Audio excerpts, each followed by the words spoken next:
And we're live. Michael, thank you very much for Okay. coming here. Thank you for inviting me, Antonio.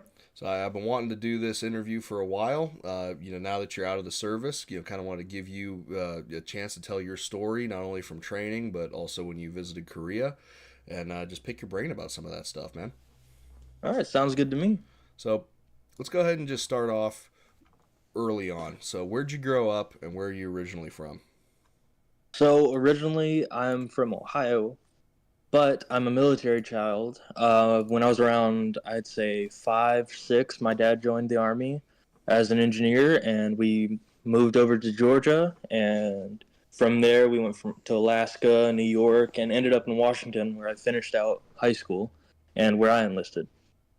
So I just gotta say there, as a fellow Ohio boy, go Browns. Fuck no. We had a hell of a game today. Listen, So, I'm still mad from the Buckeyes game. oh, Yeah, well, we were going strong and we lost to Michigan again. yeah, yeah, that was a pretty big disappointer. I don't know why we didn't end up getting up towards the playoffs. I tell you what, I watched I think it was Army versus Navy football game. That was pretty nice. I Oh didn't yeah. I I really didn't start watching football and didn't know the military had teams until just this last year. So So it's a big thing while you're in the military. yeah, Like, I hey, bet. go cheer on the team, stuff Yeah, like that. And I still can't get over how nice their uniforms are. yeah, yeah. I almost think that they're better than some of the standard uniforms for actual soldiers going out. It, they definitely put money into it. That's for sure. Oh yeah. Oh yeah. So uh, tell me about your parents. So my mom, let's say, she was born in Ohio. Went to school like everybody else. Had some family problems. But eventually she wanted to settle down after high school, have a kid. She tried a few times, didn't work, sadly. I was her lucky number seven, you know. And then shortly after I was born, my stepfather came into her life, and went from there. Right. So my stepfather, born in Florida, moved around a little bit. Dad was a trucker, did all that business. Somehow ended up in Ohio. Not entirely sure how, but he did. Uh, they got together. Uh, you know, raised me. So when they were raising me, they didn't tell me that my dad was my stepdad. Actually, like I wasn't related to him. Really? So up until I was about 13, I didn't know about that. Right. So just and learning that, like learning, hey, I'm part of a minority. Like I thought I was full white up until I was 13, even though the signs were there, the curly hair, the slightly darker complexion, all that. You just thought you had natural tan. Yeah, I just thought, hey, I'm just a little different, a little mutant out here. But yeah, my parents, they were amazing. My dad joined the army when I was about 5, 6. He, from what I could tell as a child, he liked it, but I could see the problems. And like as I grew up and you know gained a consciousness, I sort of understood like, hey, he doesn't really enjoy his job, but he does it so he could support us. Got to put food on the Uh, table somehow. exactly. Uh, but and in fact, my dad is still in the army, still trucking along, going to retirement. Think he retires here soon, next few years. Got to get that pension. Uh, exactly. I don't blame him. That paycheck's gonna look nice. Yeah, I bet. My grandfather still gets one from his time in Korea. Um, Hell yeah. so, how would you describe your childhood, those early years growing up? So I would describe it as uh the best words I could put it in is a flash. Because we were moving around so like every 3 years. I could never get like put in somewhere, like stay in, get really good friends. So for a lot of my childhood I just stuck to myself, didn't really have much friends, and I was really the social outcast. And that's definitely like affected me as a grown adult, but I can gladly say I've gotten past a lot of that. I think every boy and every young man has those problems. Until they end up finding themselves and find a group of people that accept them in a way. Yeah. So coming out of childhood into your teen years, how was that? How was school? Is that where you started to really develop an interest in going into the army?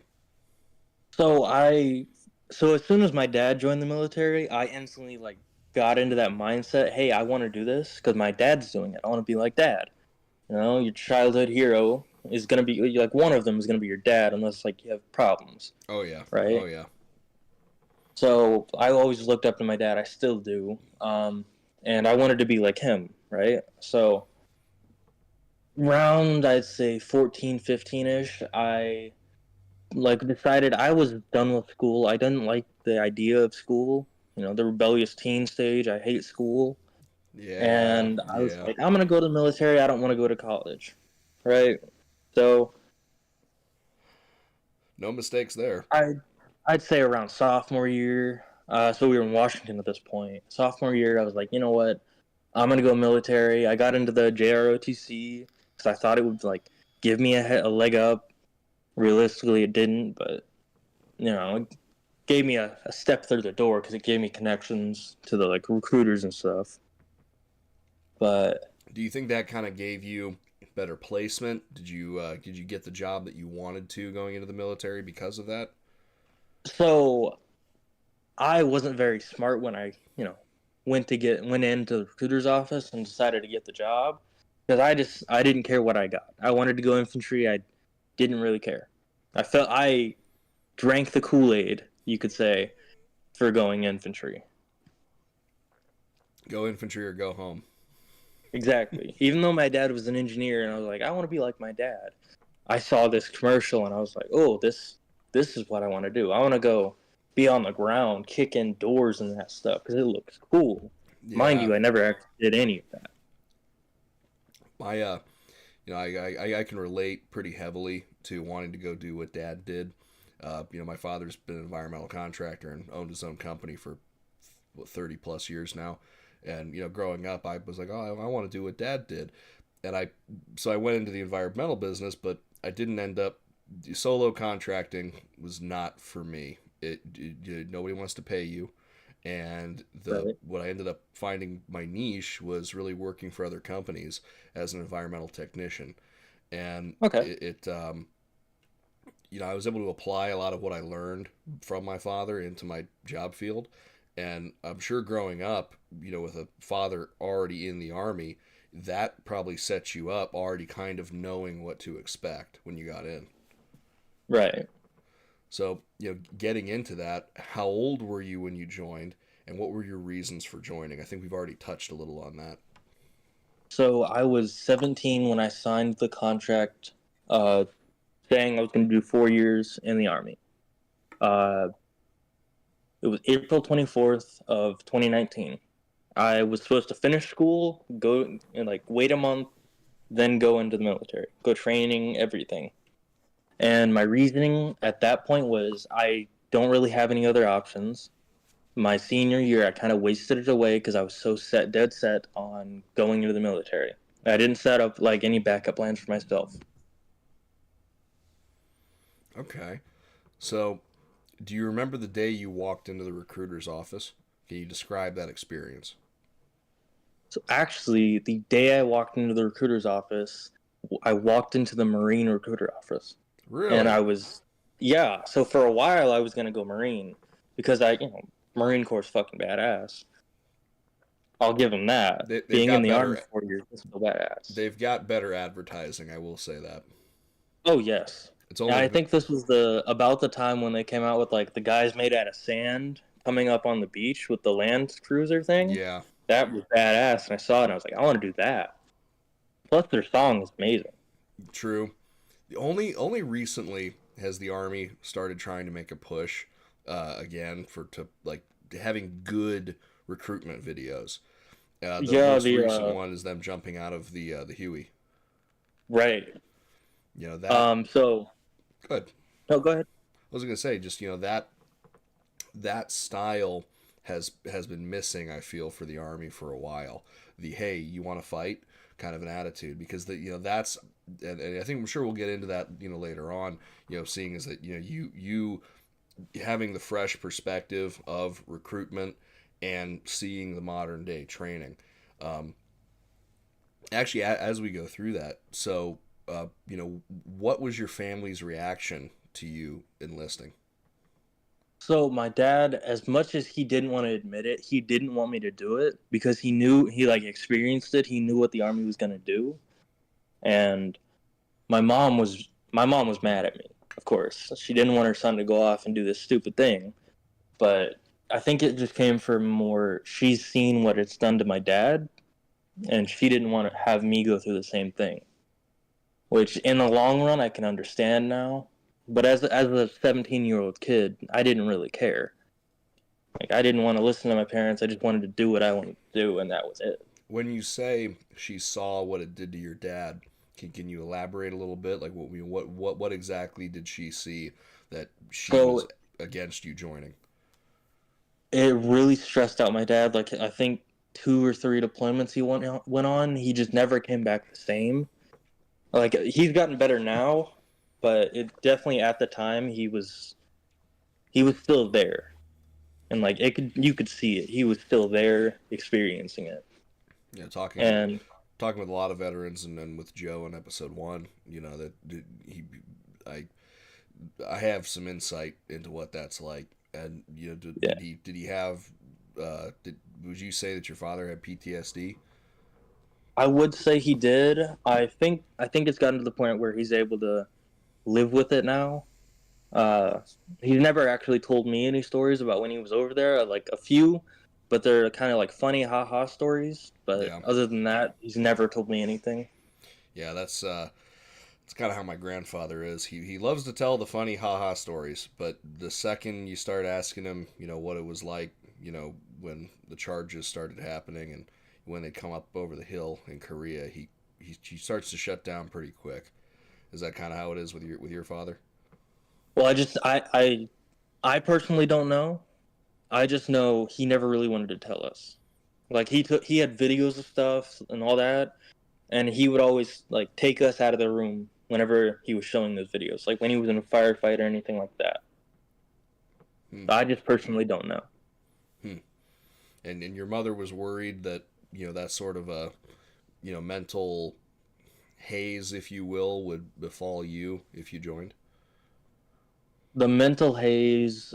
So my dad denies it. He denied it for a long time, but he was depressed, and we could see it. But luckily now he's getting help for it. He's talking to people.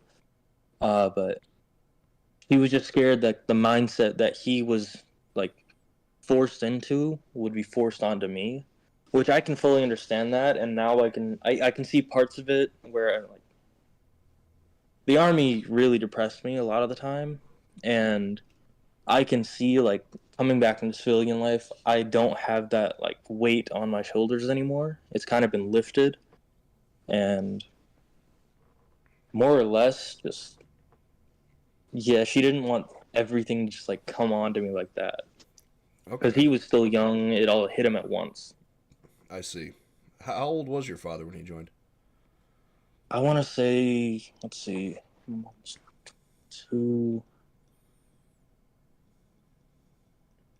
I want to say like maybe early 20s, maybe So late he teens, early 20s. okay, so he was around your age then. Yeah, Okay. Okay. I can see why they would relate his experience and not want that for you in a way. right. Especially with the job I was going in. I wasn't going, somewhat semi-safe engineer. I was going with like frontline. I'm gonna go do the stuff. You wanted to fight. Yeah, I wanted to fight. Yeah. So, do you remember the day you stepped off the bus at basic training? I do, in fact. Tell us about that. So the day I stepped off to basic training. So when you first go to basic training, you don't just go straight to basic training, straight to the drill sergeants, drill instructors. You don't go straight there. You go to in processing first, Hmm. so they can get all the things for you, like uniform, everything, right? So I got there. I was in my blue jeans, I think a Black Sabbath shirt, and just Rock a on. small backpack. Hey, Black Sabbath. It was the same shirt Tony Stark wore in the Avengers movie. Rock on. But yeah, got off the bus. The instructor came out. He was yelling like, "Hey, everybody online, get ready!" And there were yellow footprints. Everybody get in the footprints. Right? Got on those. We sat in our first formation realistically, and just sat there. 15 minutes. He's giving us everything that's gonna happen in the next like 20, 30 minutes to an hour, just telling us exactly what we're going to do. Right? Then we file into a building. We sit down, and we're sitting there getting a class. This is what's going to happen over the next few weeks. And my first time meeting a drill sergeant was later on that night. So they put us in this mini barracks. They put one person in charge, make sure it's still clean, make sure nobody leaves. And then a drill sergeant walks in. The entire room, like the feeling in the room changes. What It's was not that? like, oh, Yeah, oh, second. describe that to me. Like, well, what is that feeling when the drill sergeant shows up? It's sort of the same feeling of you're in a room alone, but you feel like somebody's watching you. Sort of that feeling. It's kind of terror, but also like, what is this kind of feeling? Do you remember the first time you had a drill instructor in your face yelling at you? Yes. So the first time I had a drill instructor in my face yelling at me, because so through in processing, I kind of stayed under the radar. I just did what I was told. But the first time I had one yelling at me, it was the day I got off the bus at the actual basic training where I'd be staying for 14 weeks, right? So, got off the bus, like saw piles of our bags just sitting there. They made us run, grab a bag. Didn't have to be our bag. Grab a bag and get in line, right? I couldn't find a bag because it was like everybody was mosh pitting to get a bag, right? Yeah. So I was sitting there in the back trying to get through this crowd, and drill sergeant just comes up, grabs me, pulls me back, starts screaming in my face, and me being the fucking newly 18-year-old, panicking, right? So terrifying, and also like kind of humbling. Like, hey, this is real. I'm not just like I didn't just sign up for some fun shit. I signed up for like some real shit now. Do you feel that that moment, that first ass chewing, will stick with you for the rest of your life? It's definitely an impression that'll stick with me. Uh, but I think a lot more moments from basic training are gonna stick with me. Just like interesting, fun, sad moments. Just all of that coming together. Well, let's get into that. So, what's a memory from basic training that you will never forget? One of the most like heartwarming moments from basic training that I'll never forget was our last day. The meanest drill sergeant. I can't remember his name, but I know his face. I know everything. Like I could tell you out in a crowd of people. Well, describe him. Describe his presence. Uh, Sort of the more like terrifying presence that I first mentioned, but like amped up to 100. And what do he look Right? like? An older man. He was only like 35, but he looked like he was 60, just from all like the anger, stress, everything. Well, the Right? army rode him hard and put him away wet. Oh yeah. So bald, blue eyes, angry, no visible eyebrows. He was like the textbook drill sergeant, just older. Okay. He was the R. Lee Ermey of our basic training. Okay. But yeah, so the one person we didn't expect, he walked up to us. We were in a small group, uh, just talking amongst each other. Drill sergeant walks up. We all like go to attention, go to at ease, and he's like, "Every single one of you in this group right now, I am so very proud of every one of you, and thank you for giving me one final good training session." Because this was his last like training cycle. Like he wasn't going to be doing it anymore. Really? And like we could see the tears coming up in his eyes. And he was like, I'm not going to hug any of you, but I want a handshake from every one of you. Like went through handshake, and it was a great handshake. Still feel it to this day, huh? Oh yeah, that gave me the inspiration to push through with the Army. And for a while, I was like, okay, I'm gonna do 20 years and retire, just because of that moment. Have you ever thought about meeting up with him and just talking to him or saying thank you for that handshake? No, Really? yeah. So after basic training, I kind of forgot about like the whole everybody. In basic training, I forgot about that. It was still in my mind. I still missed it. So oddly enough, I missed it. It was sort of like a Stockholm syndrome type deal. I missed the place I was like hating. Hmm. Well, you grow to love anything. True. If in the future we can possibly set something up where you can sit down with your drill sergeant, would you be interested in that? Oh, absolutely. Awesome. Let's see if I can make a few phone calls. Hmm. So now, during basic training, describe to me what your experience was and how you wound up getting 11 Bravo machine gunner. So my experience-based training was like, uh, I'll describe this basic day, right? You woke up 5 in the morning, get ready, get downstairs. You have two priorities, right? And make sure your bed is nice. So it was just a constant like cookie cutter day, right? Every day was the same.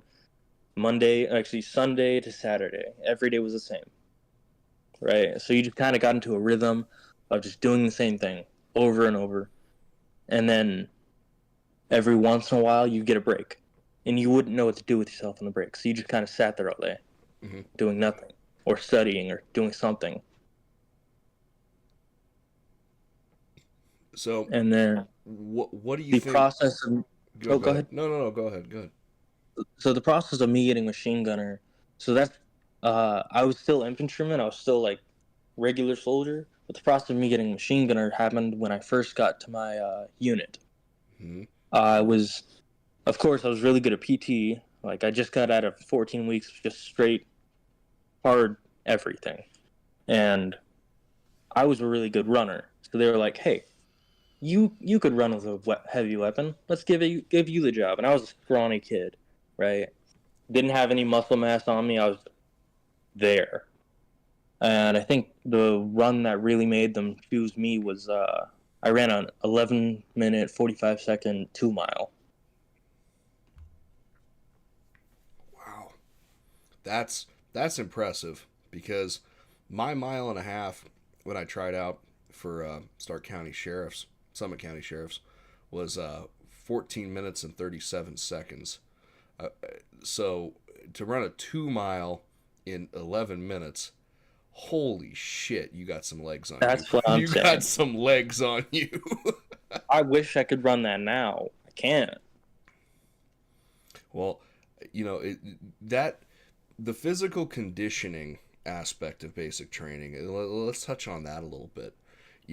There is a problem in the United States of America, as I see it, of young people not having physical fitness, not being able to run a mile in any time. Period. Not Right. 10 push-ups for many people is wishful thinking. And then you've got guys like you and me who can do 50, 60, 70 in a row and not and it's nothing. Where Right. 100 sit-ups in 2 minutes is barely is breaking a sweat, but not out of the question. Let's talk about that a little bit. When you got to the Army, what was the level of fitness for people entering versus leaving? So when you enter, it's anytime you mess up, you're doing physical fitness, right? But Absolutely. also every morning you're doing physical fitness for like an hour and a half. It's hard.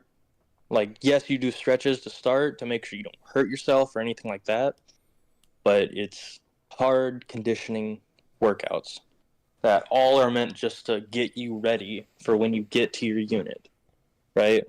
So it's just constantly giving you the same workout so you have this kind of mindset. Okay, this is what I'm going to be doing. This is everything I need to know. Now, to what do you say was the average baseline for people when they got there?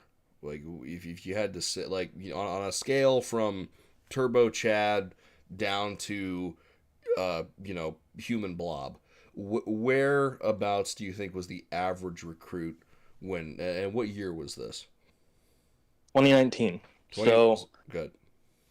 so I'd say it was definitely a mixed bag. There wasn't really an average. Everybody kind of had their own thing. So me personally, I never worked out before this. I never ran. I never did anything. I was a lazy kid. So going in, it was a shock to me. Like, oh gosh, I need to focus on this. And for a lot of other people, it was the same. But it was an easy, like, okay, after like a month of just doing it, we got into that rhythm.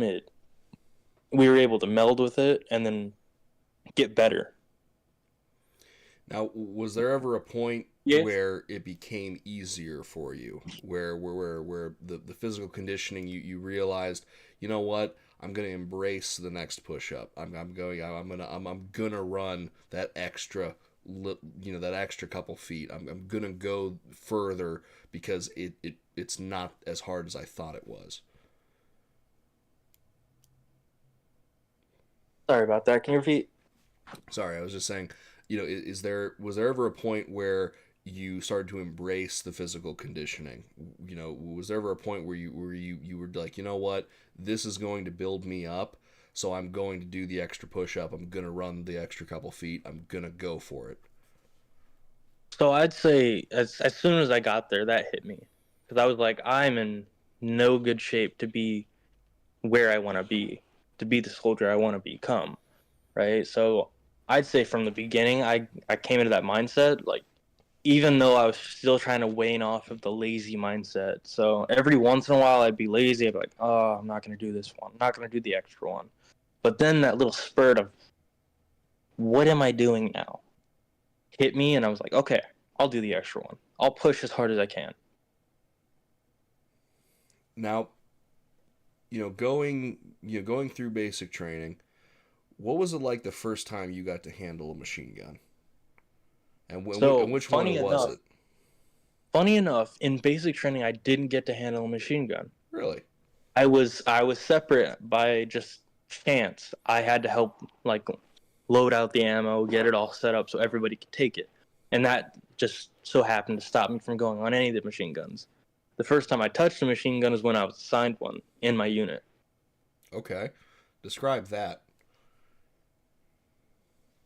So what's the best way I could put this? Stressful. So I got to my unit, got selected for this, and then my team leader did. It's not that he didn't like me; he didn't like how I was so confident because I was a confident kid. I just came out of basic training. I felt like hot shit. So he really wanted to put me in my place, and he did, thankfully.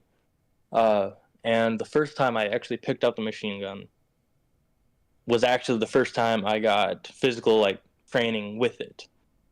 So I had to pick it up, run 30 meters, get down, pick it up, come back 30 meters, like back and forth, over and over for like an hour. And yes, it was hazing in a sense, but realistically, looking back on it, that was preparing me for the job because that's exactly what I would be doing. Was to there's two things I want to touch on that.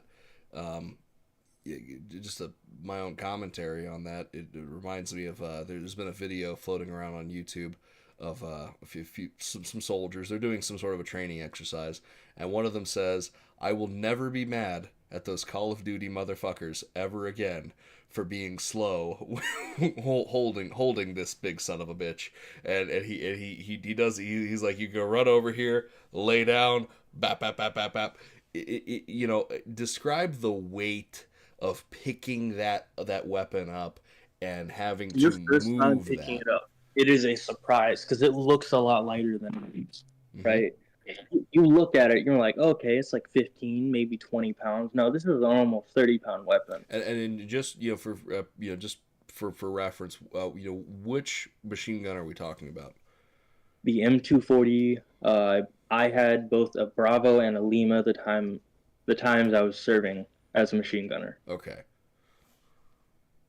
so 240 Bravo. We're talking a 5.56 machine gun. 7.62. 7.62. What's the Yes. 249? Is the 5.56? Yes. Got you. Um, so you know, can you describe that first burst that you took with the machine gun and and how that internalized in you? So, of course, to qualify as a machine gunner, they took us to a special range just for that. So, really up close targets, we had to get a perfect spread on it to be able to like zero it in and then just be able to hit multiple targets, like transitioning from like top left, top to bottom right, left to right, all this stuff, right? And the first burst that you finally fire, completely exhilarating. Like you feel like you have the big dick. So so now having the big dick, how did you do training with it? Surprisingly, being the first time I fired it, I think I did really well because my spread was really tight. I hit every target. Yes, there were a few shots out of bounds, but it was more just I flinched at first because it's a big weapon. 7.62 is a powerful round, and you're firing a bunch of them in a burst. It hits you like a truck, but it's a fun truck. Can you describe the sound of the truck? I wouldn't say snap crackle pop because it was more of a bam pow splash. So thunderous. Yes, thunderous. That's the perfect way to say it too. Now, Uh, now, so you got your hands on a machine gun, and then later on, you'd wind up, being the head of a machine gun team. So can you yes. describe that? Trying to coordinate, these weapon systems. So going in as a machine gunner, you have one person above you. Well, actually two, but one directly above you that works with you, right? And it's the assistant gunner. They tell you when to fire, how much to fire, and like keep track. So, because the machine gunner, you're on the gun, you're not paying attention to anything else other than what you're shooting at and like how much ammo you have, Mm-hmm. realistically. That person was in charge of making sure you knew how to operate the weapon and also like how everything was supposed to go, right? Mm-hmm. And then also like keep track of how long before you need to change a barrel.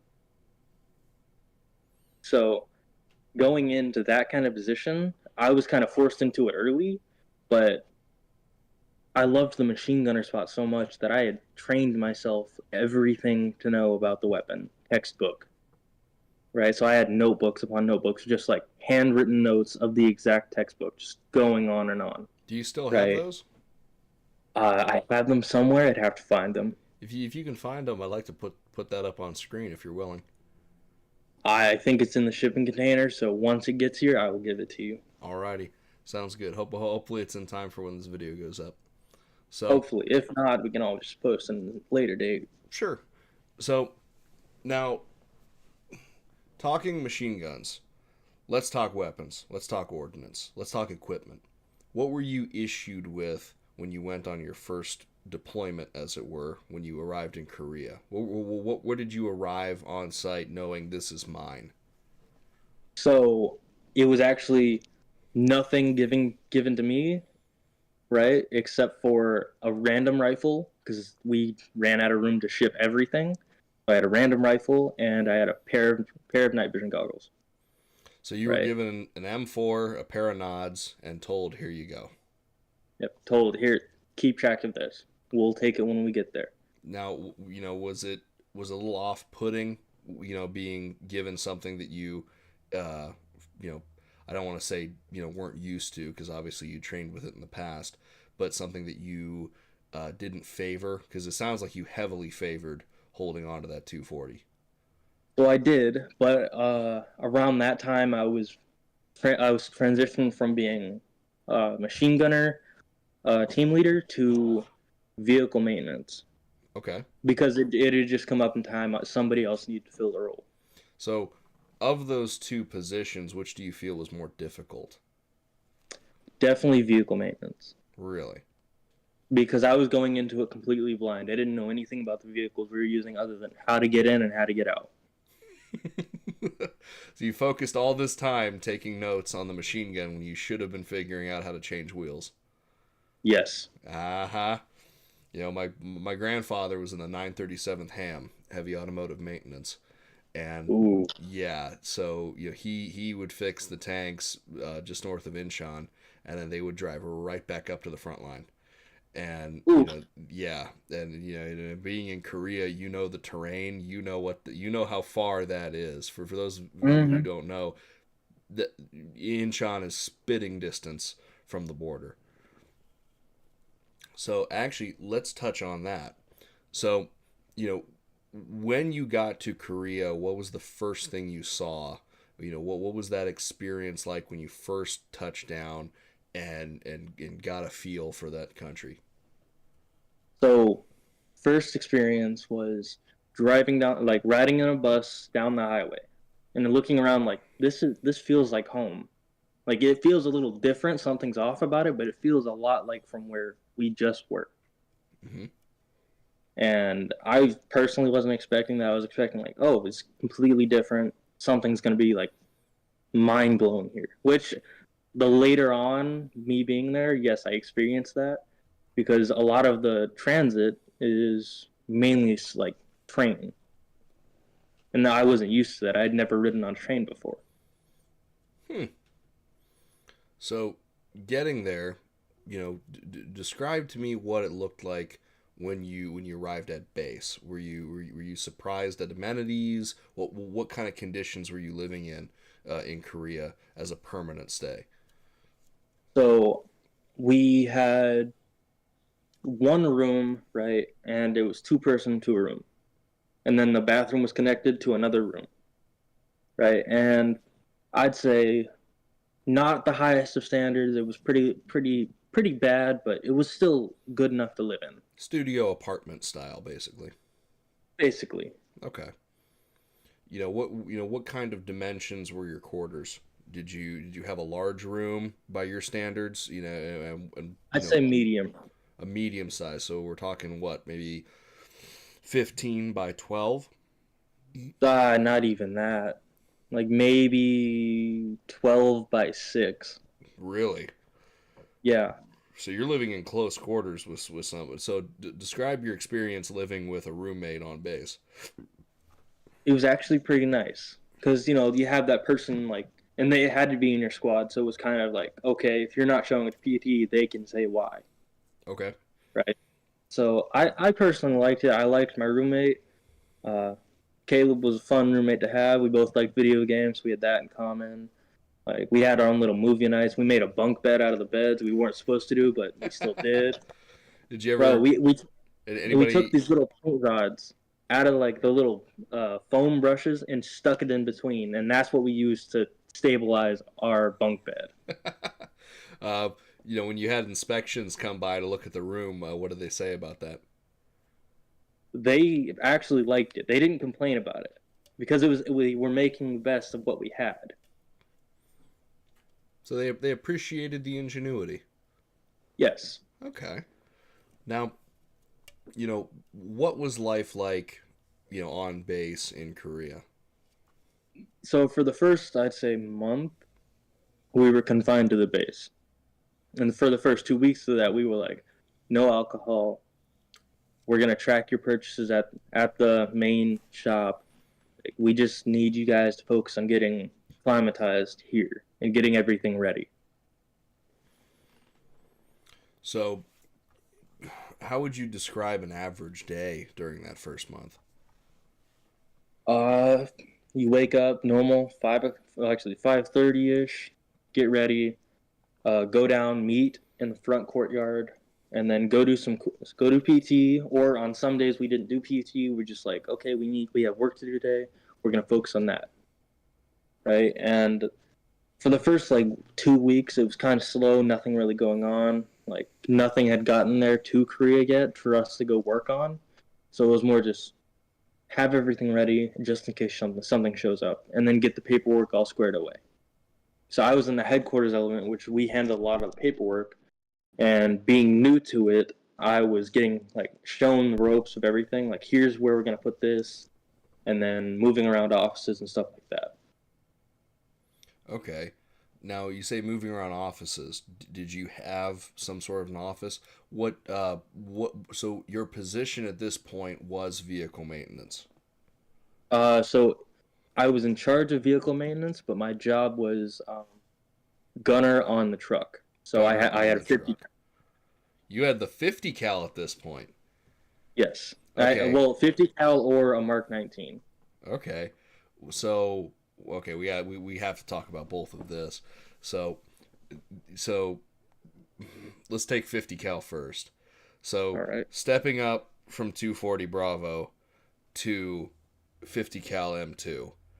What what's the difference when you shoot that M2? Does it rattle your bones? Like I have to know. So I'd say where a 240 is thunder, 50 cal is definitely the boom. Like it's bigger. It's a lot It's bigger, and the you can tell. earthquake. It's the earthquake. It's the four winds. Everything. Did in practicing and training with that, how can you describe the difference in operation? Obviously at that time, being on a truck, you don't have an assistant gunner, you're on a turret. So Right.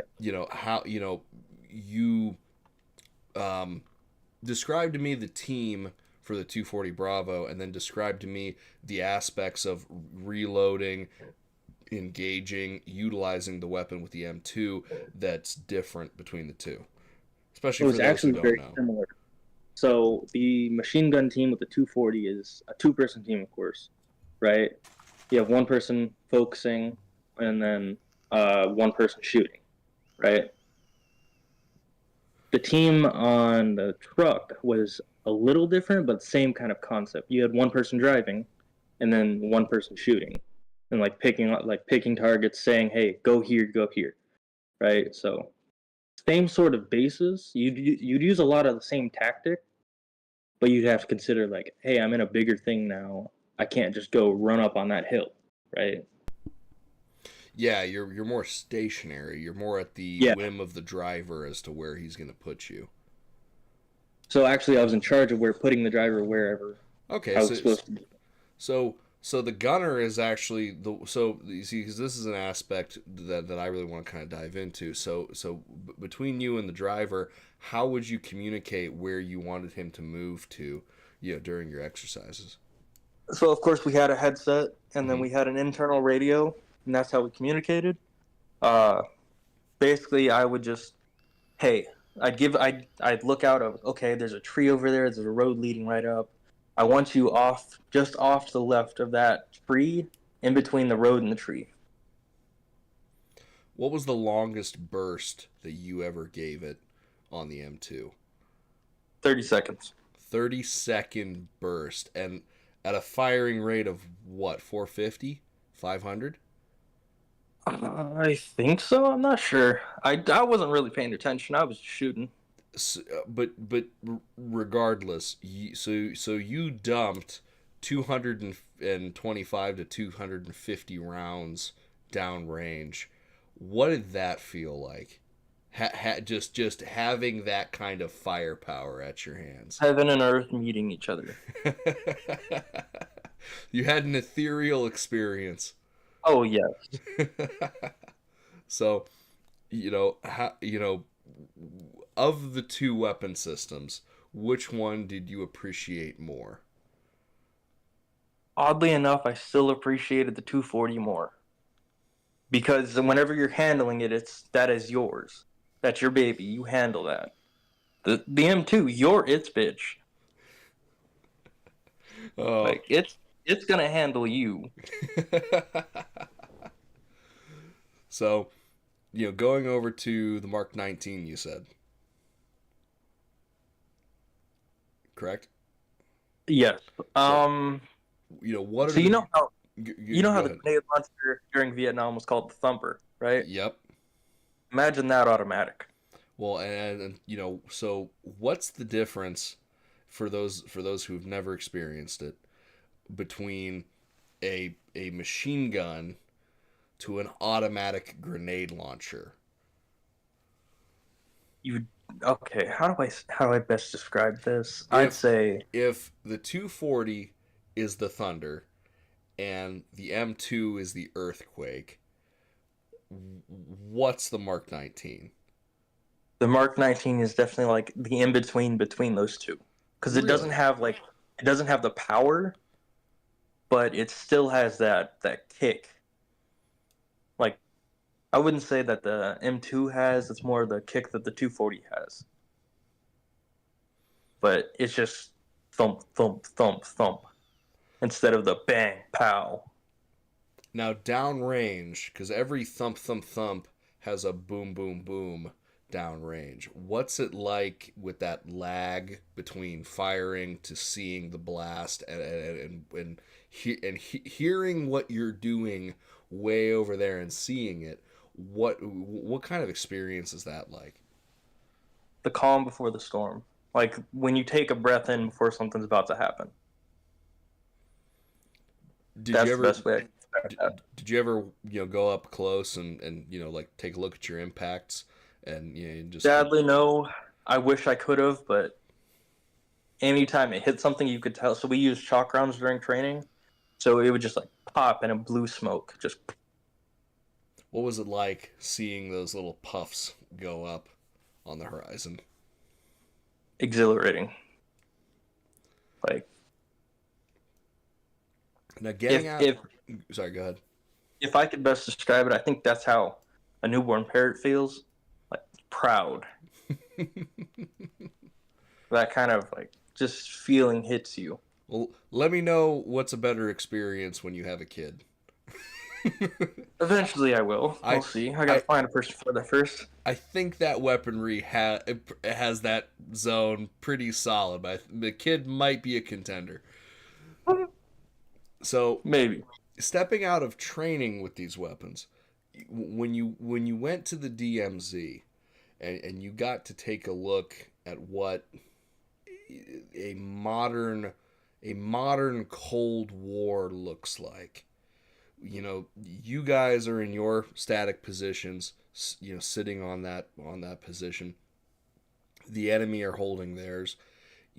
What's it like being in effectively spitting distance from for 75 years has remained an active combatant in a war that has not ended? So, in fact, I never actually got like that close. They have certain units designated for that, but I was training close enough to it that you could feel the tension. Like whenever you got up there, you could feel the tension sitting there in the air, like thick. Did you ever get to Uh, talk with any South Korean soldiers? so actually, we had South Korean soldiers put in with us, so like they could learn what we do and we could learn what they do. Okay. Describe to me some of that. Describe to me the interactions between you and them. How did they feel, the South Koreans, about the North Koreans? So that never came up in topic. It was kind of taboo to talk about that. Really? But yes, just because it was a bad subject to talk about with them. But I could describe the South Korean soldiers coming to us as having a little sibling, having that little brother you can show everything and teach. Were they impressed by your weaponry? But I assume they must have mostly equipment similar, if not the exact same to ours. So similar, but they have different, like of course different weapons, but they they were really interested in seeing how everything worked because it was a different, like, they had some of the same stuff, but other stuff was different. So more the technical aspect of how things operated, Yeah. so describe to me the differences between your you and your unit versus the Koreans that you were paired with and their unit. So it was more shell shock for us because they they work on a different, like, level than us, and going into their kind of thing. So we never actually worked with their units, but we got the description from the people they sent to us, Different and it was level. more Sorry to cut you off, but different level how? so where we're more, uh, let's say, shock and awe. I'd say they're more just, how do I put this? Like, so they're on the same level as us, just in a different way. Like, we like to show off, they kind of just do their thing. They know how impressive their weapons are, so they don't feel the Yes, need to go around gloating effectively. exactly. Okay, so do you have any tales about wild nights out and about in Korea? Oh, in fact, I do. Oh, Let's hear some of yes. that.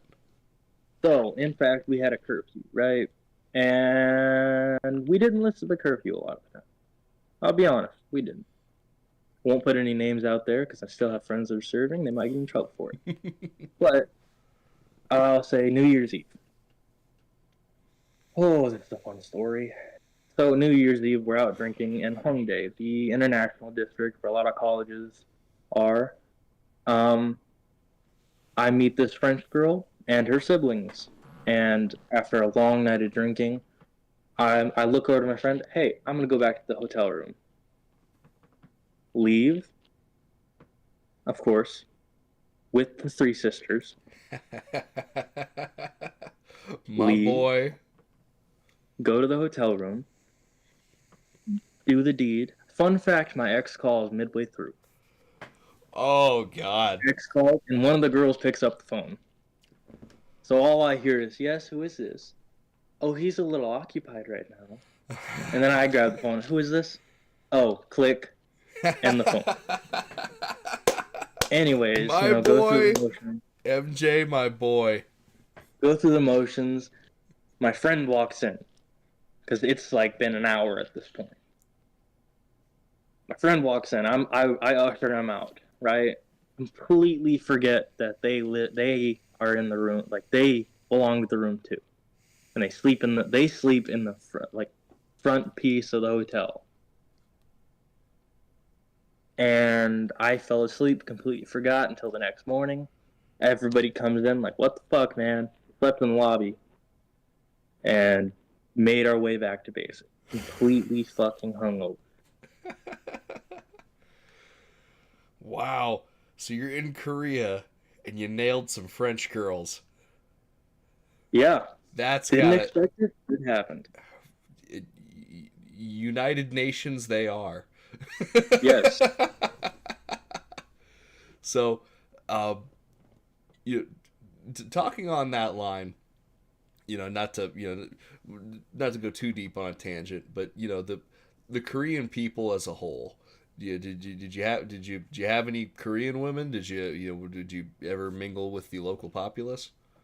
So me personally, no, but I know a few people who did. So the Koreans are very nice people, very kind, like, very good people. Mm-hmm. And, like, even when you would walk into like a store, everybody's being nice to you because they can tell you're a foreigner, right? And, like, each and every time we'd walk into a store, like, everybody's being kind, everybody's being nice. Nice, something you'd expect. It's like uncanny kind of nice, but it was still like that genuine kindness they were giving.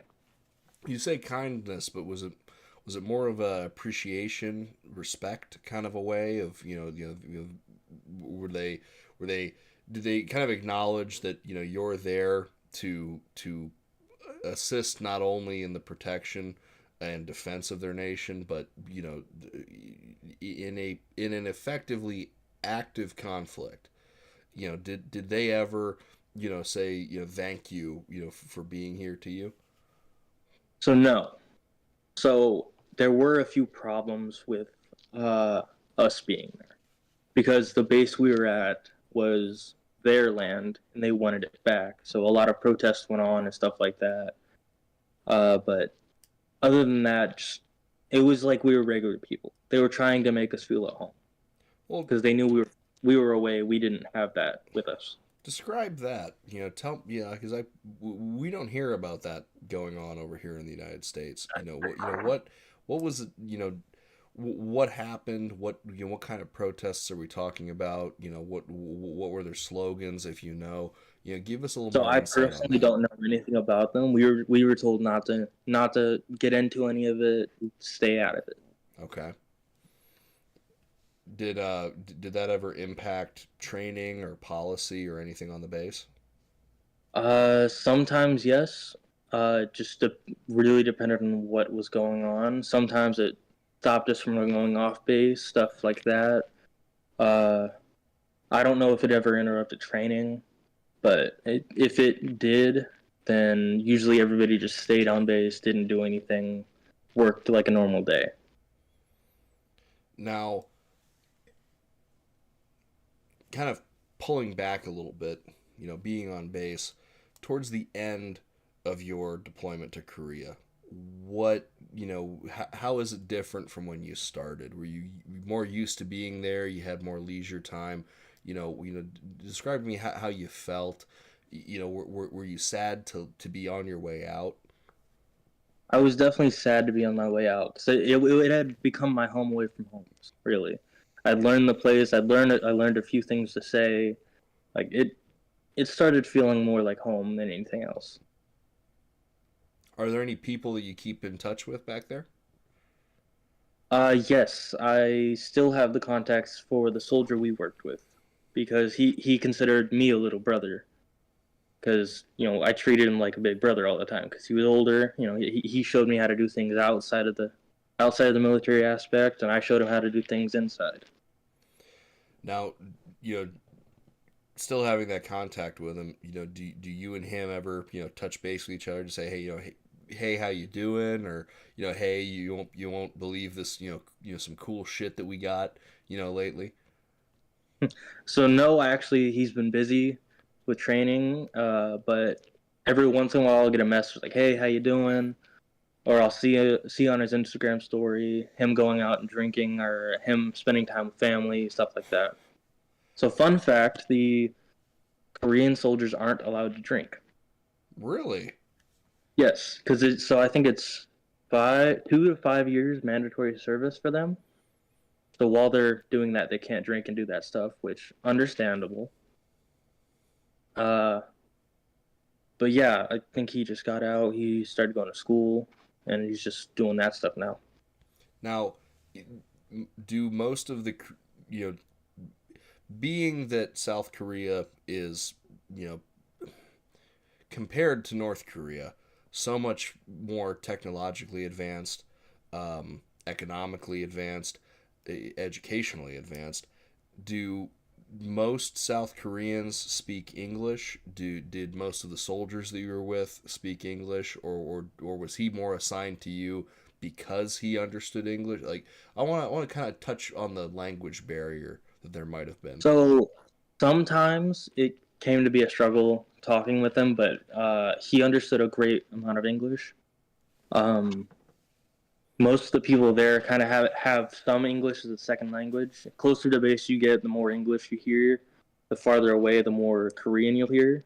Okay. But it's definitely like ingrained in society. English is there, but it's not really like the main focus. On signage, was there a lot of English on road signs, or Sometimes sometimes? in like the international places, like McDonald's, of course, stuff like that. Uh, those kind of places. Go figure. That look, I've often said that the Soviet Union truly fell when the first McDonald's opened in Moscow. That'd be a fair bet. Wherever the United States military can declare victory, there is a McDonald's. Holy shit, you're right. Yeah. I actually never realized that. Holy fuck. Now, talking about that, actually, to go on a little bit of a tangent, let's talk food. Compared to what was on base. Well, let's just touch on that first. So on base, what were you guys served? So of course you had your regular like American stuff, hot dogs, pizza, that kind of stuff. But also you had like normal meals like roast beef, stew, casserole, that kind of stuff. But every once in a while you get like traditional Korean food, and it was really good. You could tell like this was something made with passion. Like this is their thing, and like every once in a while you get like a bowl, some rice, and then egg, like beef or sausage, stuff like that, in a giant bowl, and like that was your meal. And it was great. I personally loved it. Going off base, a lot of things are different. Like you could get a beer at KFC.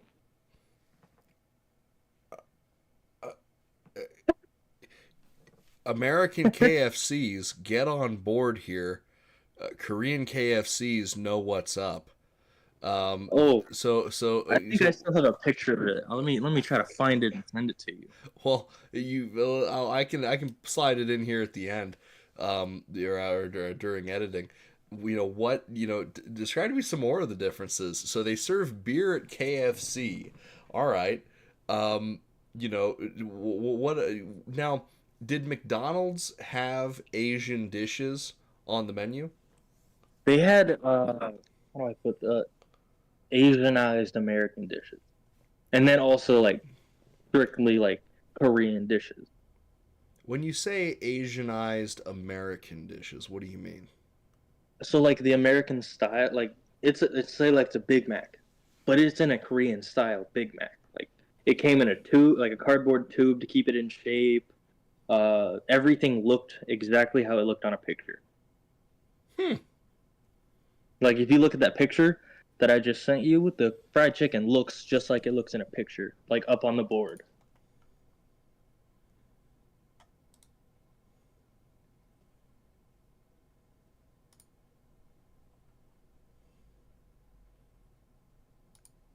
Here, I think I can do this.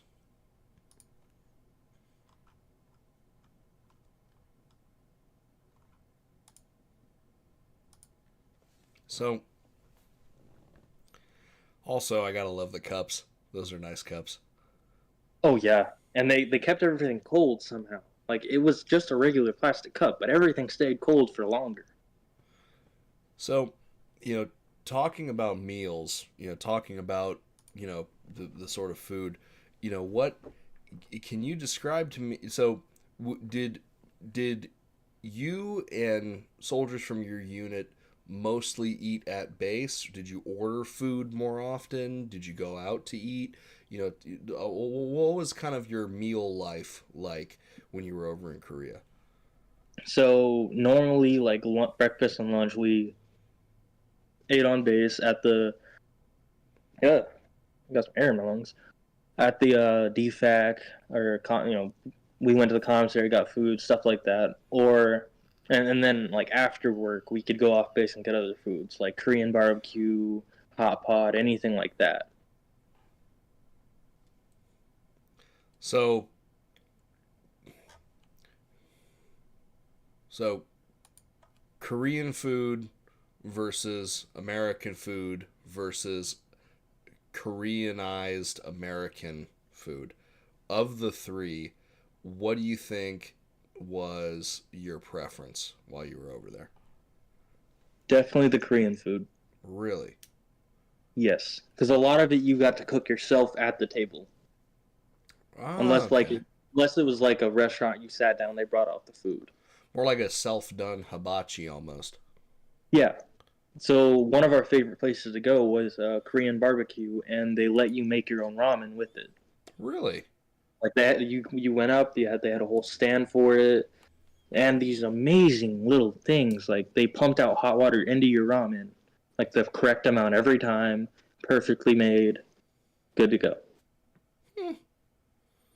Now, you know, did you ever get to visit the South Korean military base? No. No. Did South Koreans get to come visit your base? Yes. Now, why do you think that is? Why do you think, more South Koreans came to visit our base versus us going to be at theirs? I think it had more to do with just why we were there. We were there to like train with them, and that just didn't fit into the goals. And a lot of them worked on the base that we were at, so it just didn't really make sense for us to go somewhere else. You know, what sort of jobs did the South Koreans fulfill that, on our base? Um, not not in the aspect of, doing the job of an American, but what jobs were they fulfilling and doing on our bases that we to kind of pause here and collect my thought. Just what exactly were they doing alongside us on our military bases? More or less exactly the same things we were doing. So just anywhere from office work to maintenance. Was it more of a fill-in kind of thing for It staffing? it was more of just like we were the other piece of the puzzle. We're just sliding in and fitting in. Hmm. So modern day, what do you think the purpose of the United States still holding military bases in South Korea is? What do you think the goal, I don't want to say war goal, but it is effectively still an active conflict. What do you think the war goal is? I don't think currently there's a war goal other than just to finally be like make get those two to have peace. But I think the purpose of the United States still being in it is more helping an ally to be a deterrent and to improve relations while we're there. So, the conflict on the Korean Peninsula for 70 years, 75 years almost, has still not ended. You being there in Korea, do you ever see an end to hostilities? Do you ever see a reunification of the peninsula? Is a hot war still possible? If so, what are your thoughts on any of that? So personally, I don't think there's going to be a resolution to it anytime soon. For example, while I was there, we were doing a training and it was on the news. The North Koreans had threatened that if we continued to do the training, they would launch a missile, right? And while we were doing the training, we had drones above us that weren't allies. They were North Korean drones flying over, and there was high tension, but nothing happened. So I definitely think it's a matter of time for hostilities stop, but it's not going to be anytime soon. Now, you know, North Korean drones being overhead of U.S. and allied training, was that ever considered a breach of airspace?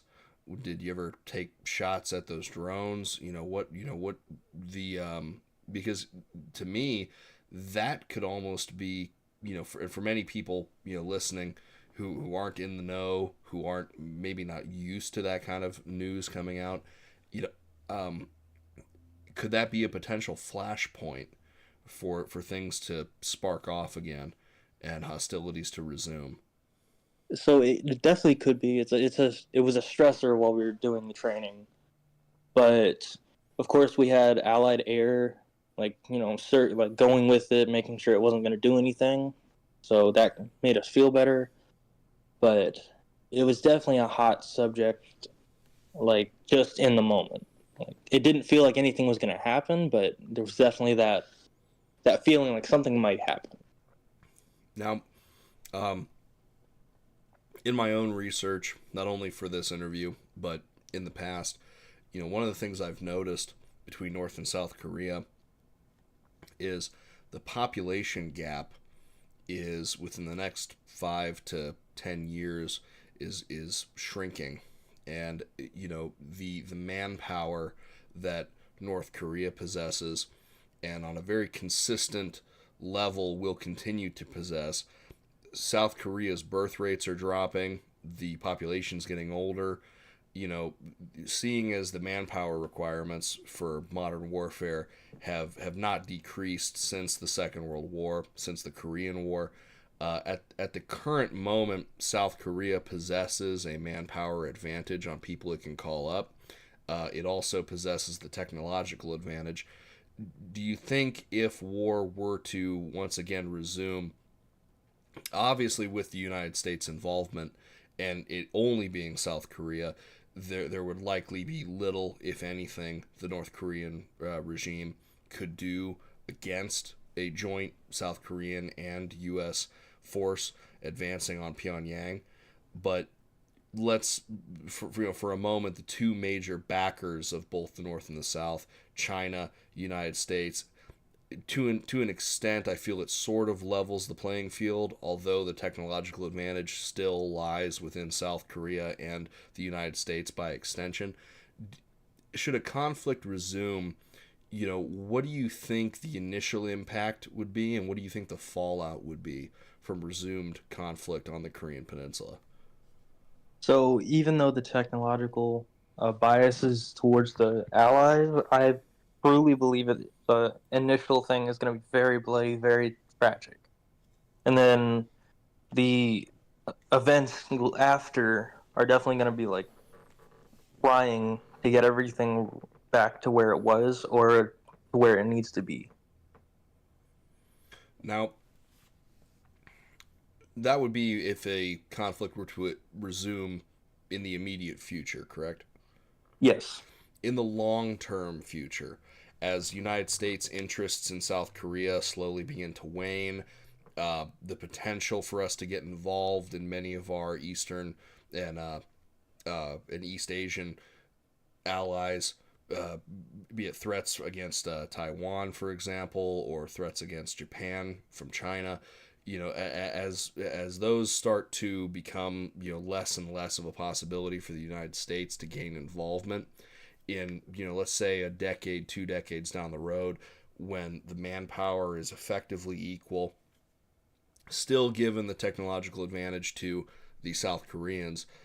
Granted, China will likely continue to send weapons, munitions, and new technology to the North Koreans. Do you see South Korea still being the victor in a conflict, coming towards a decade, 2 decades down the line? Possible. Although it could just end up in a both parties lose situation. Just a still a stalemate on that peninsula. I wouldn't say stalemate. Like if it went hot again, I think both would probably wipe each other out. Really? Yes. I've heard estimates as high as 70% of North Korean artillery is within range of Seoul. Is that true? So that was what we were told. I believe that's still the case, but it was definitely like if something kicked off, we probably wouldn't know for a good 8 minutes. And then it would hit and everything goes to shit. Now, what would Michael do if you were the brass? What sort of decisions would you make on the peninsula if given the opportunity? Granted, it's opinion and hearsay if you want to use that term, but what would you do if you were given control of forces in Asia, especially on the Korean Peninsula? What sort of decisions would you make going forward, to ensure not only American supremacy in the region, but also the continued defense and continued prosperity of South Korea as a whole? So personally, I think they're doing a very good job at that right now. Keeping relations up with South Korea, trying to improve relations with North, uh, doing their best to just help instead of putting direct American influence into it. Helping out our ally try to figure it out on their own. Do you think that most of the continued improvements in relation between the United States and North Korea, because I don't personally see South Korea and North Korea ever being able to just bury the hatchet. The United States being effectively a third party in the conflict. Do you ever see it actually working out any of our, you know, for lack of a better term, humanitarian efforts to try and reach some kind of a settlement to the whole thing with the North Koreans, or do you think it's just the Kim regime continuing to do the same political escapades that they've done over the last 75 years of effectively playing both sides against each other, because they've always continued to effectively take buyouts and levy money and influence and weaponry and equipment from China, Russia, and when that fails, they saber rattle, and they usually get some kind of concessions from the West. Do you ever see that progressing to any kind of a resolution, or do you think most of that is generally futile trying to work with the Kim regime? Personally, I think it's possible. Like, it's definitely possible that it could work to something, but I don't think with the current leadership of North Korea that it will go anywhere other than just slight improvements and communication with the North, and then possible end of the conflict. So long shot, but effective stalemate into the indefinite future. Yeah. Do you think we will have troops in South Korea for the indefinite future? As a joint military, like, training thing, absolutely, because it definitely helps our allies, keep up with us. We're an ever advancing military. Like, 15 years ago, we were completely different to how we are now. So I Yeah. think definitely troops on the peninsula will stay a thing, but more of it might get lessened over time to just like another training area we go to for like a few months and then come back. I've often compared the there's a term out there, the global American empire, the GAE. And you know, we in the United States don't like to consider ourselves an empire. We like to consider ourselves the defender of democracy. But Right.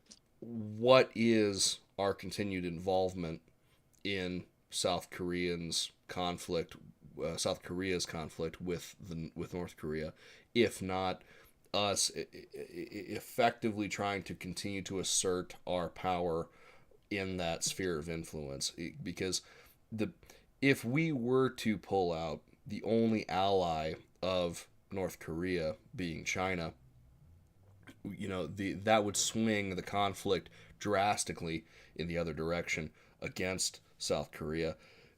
You know, us being there as a stabilizing factor, but also still asserting our dominance in the region, that to me can be likened to the Romans continuing to have outposts along the border with Germania, continuing Mm-hmm. to continue excursions into Germanic territories. That keeping the wolves that are at the door hiding in the woods as opposed to coming up into the front lawn, as it were.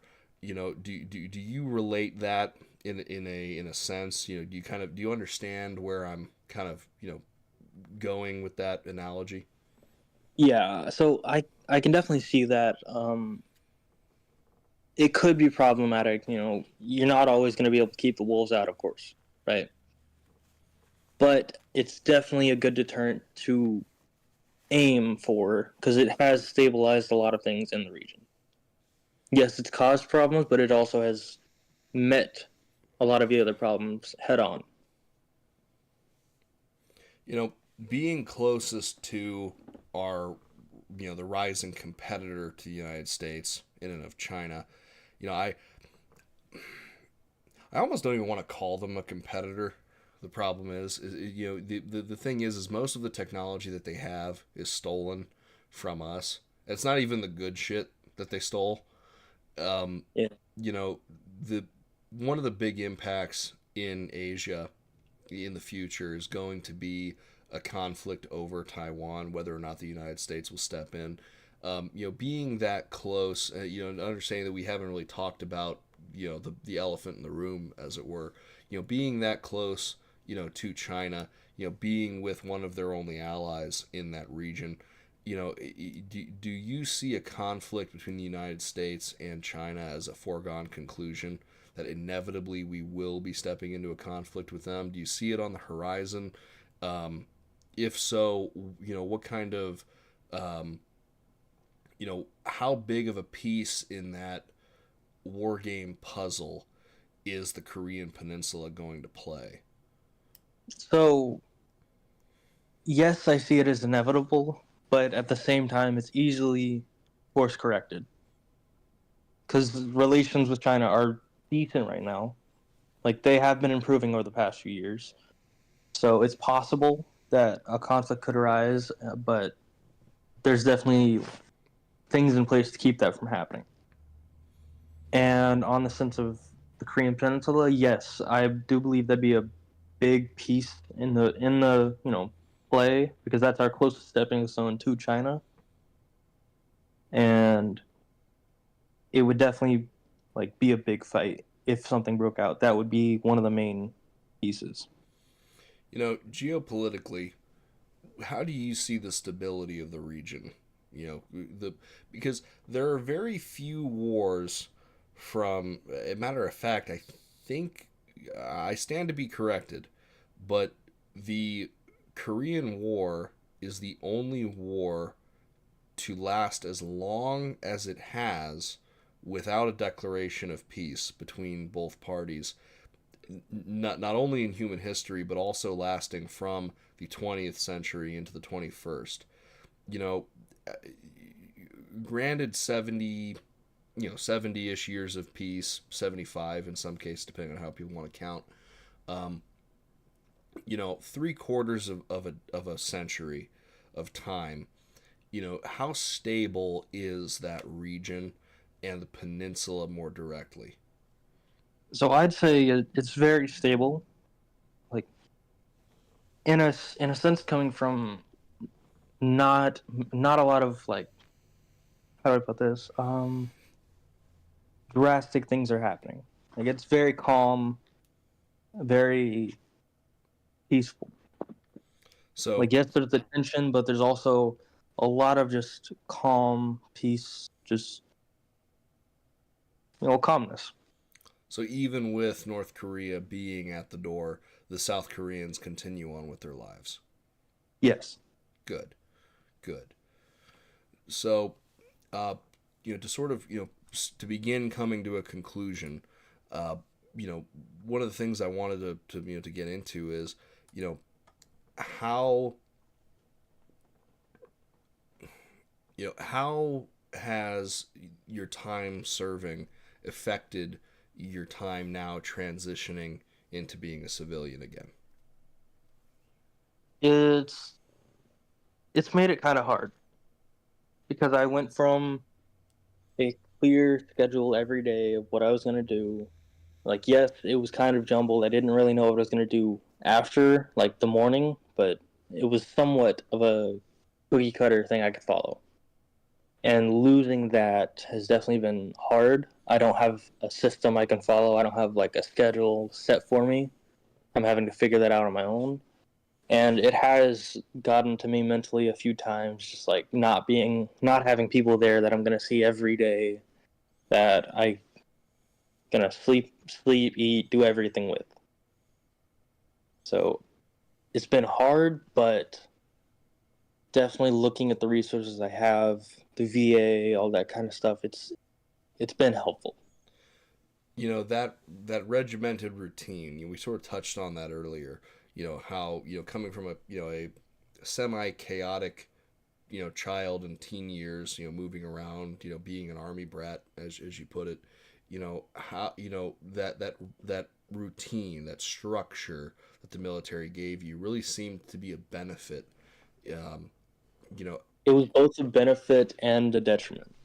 So really. it helped in the sense I knew what was going on, but it didn't leave any room for more personal parts.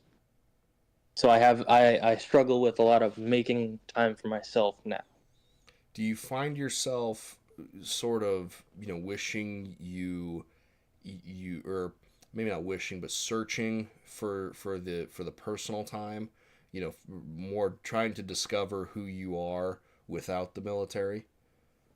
Less searching for the personal time, more searching for a purpose. Because I feel like I've lost my purpose now.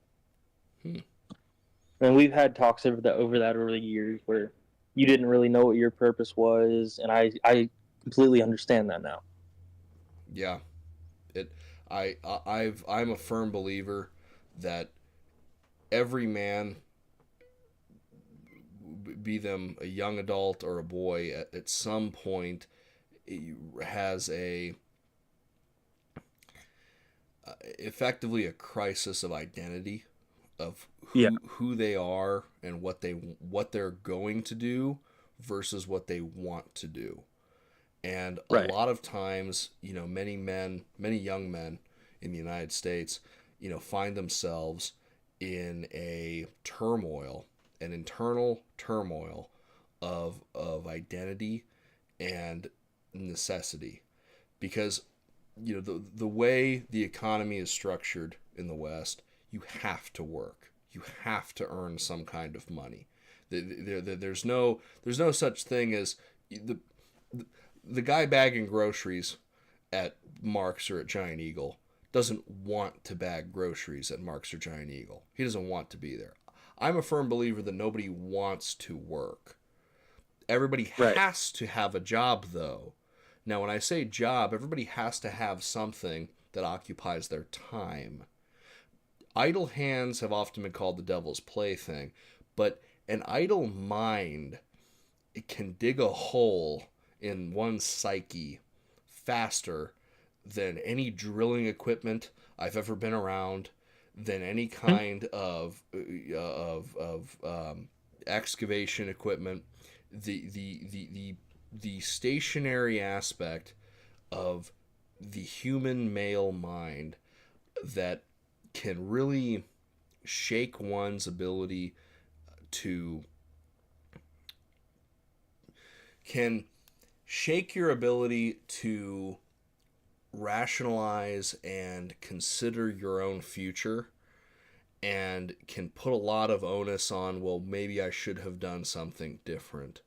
A lot Right. of a lot of people nowadays, I feel, lack a desire, a drive. They don't have, like you said, a purpose to their life. And the to get off on more of an esoteric tangent here towards the end, the I feel that religion played a large role in a lot of people's purposes in life, because it gave you the purpose. It made it easy to understand and have a It told you what you were meant for. exactly. Nowadays, the West becoming more secular in nature, I feel, has actually led to a higher rate of purposelessness, being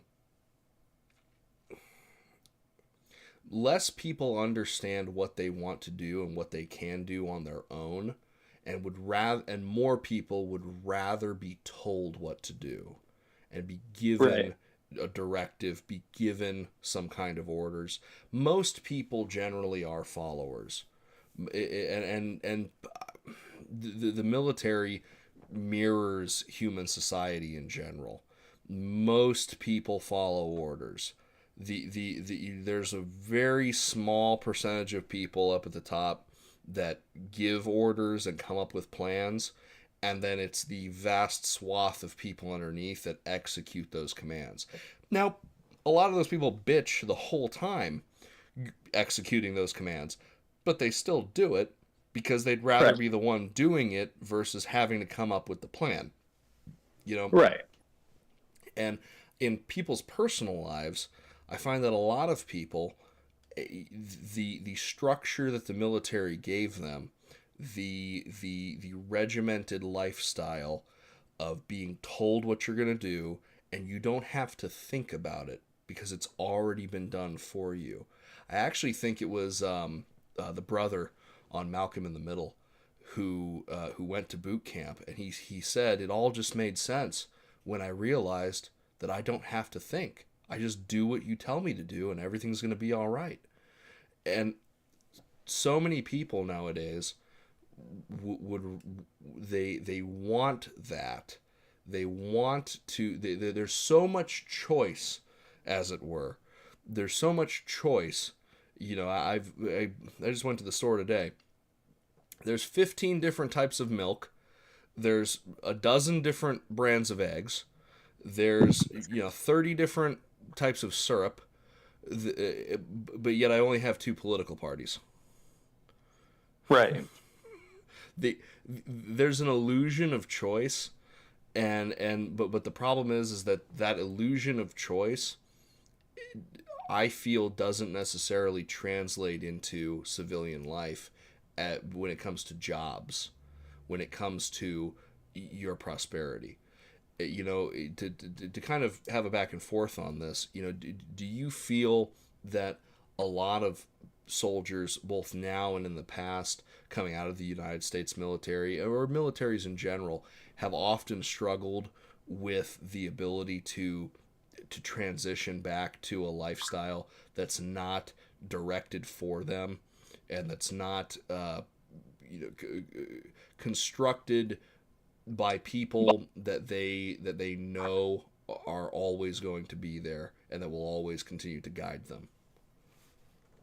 I think yes, it's just a part of being a soldier for like always, always has been, always will be, just a problem of being a soldier. Because you get into that mold, you follow the orders. Yes, you'll complain. Yes, you'll do all that, but of course, like you said, you don't want to be the one giving the orders.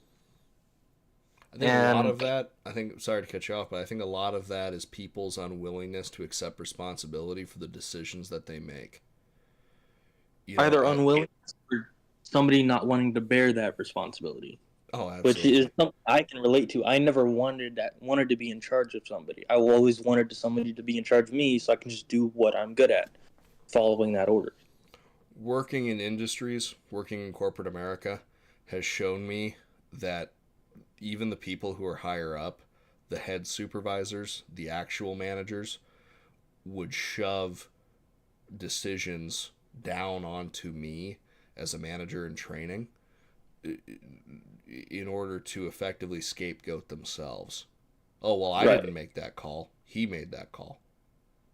Well, if you didn't give me the training or you didn't give me the understanding of what I was supposed to do, then if I make a bad call, how is that on me?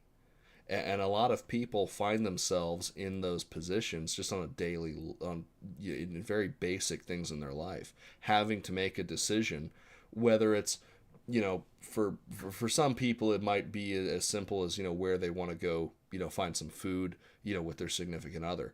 I know people who've had huge arguments over where they're gonna go eat. One way or another, you're getting food. The end goal is Right. the same. It doesn't matter how you got there.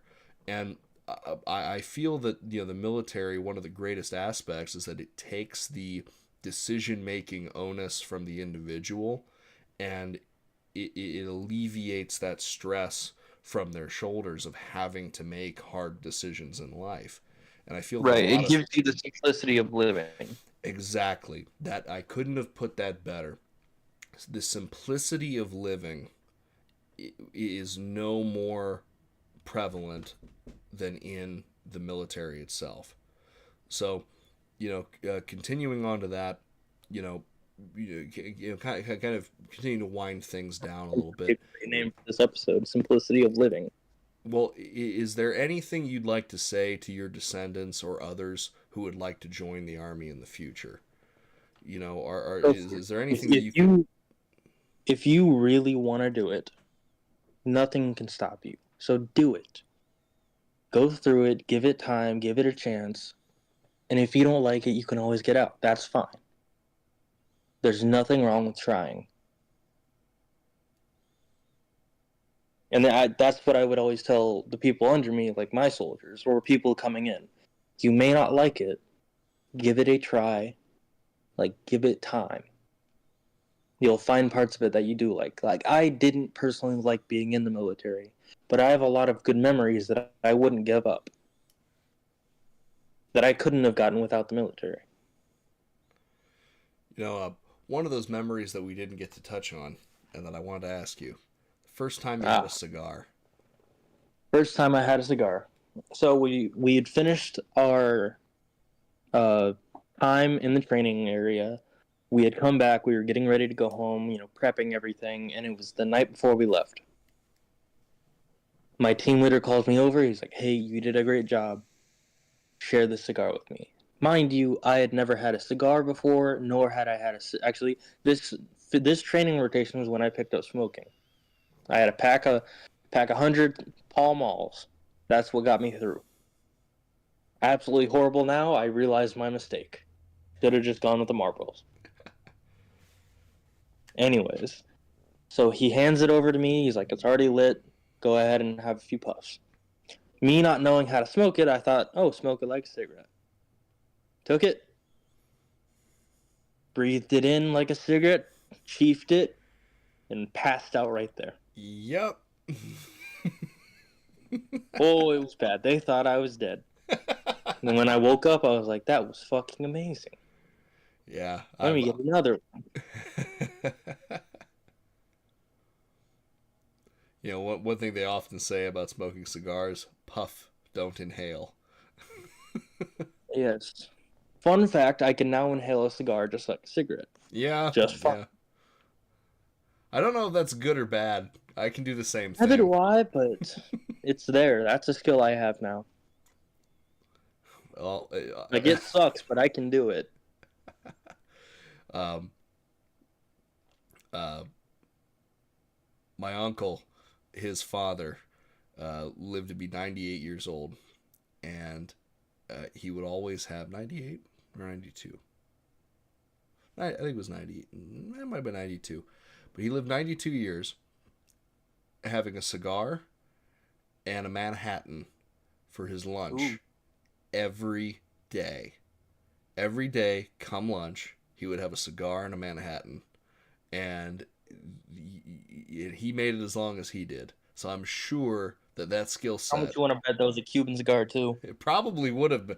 Well, living in Florida, I guarantee you it Ah, was. yeah, I it was definitely a guarantee Cuban you. cigar. And a class in Florida. Oh yeah, must have had the good shit. Oh, yeah. Had a little extra in there. In closing, you know, if you could say anything to the enemies of our nation, be them Paris in the Middle East, dictatorships in East Asia, what is something that you would like to say, to the enemy, as it were? I would personally say, so I'm going to take a quote from one of my chaplains. Because he was giving us a speech when we first got to Korea. He was like, "This is what we should be here for.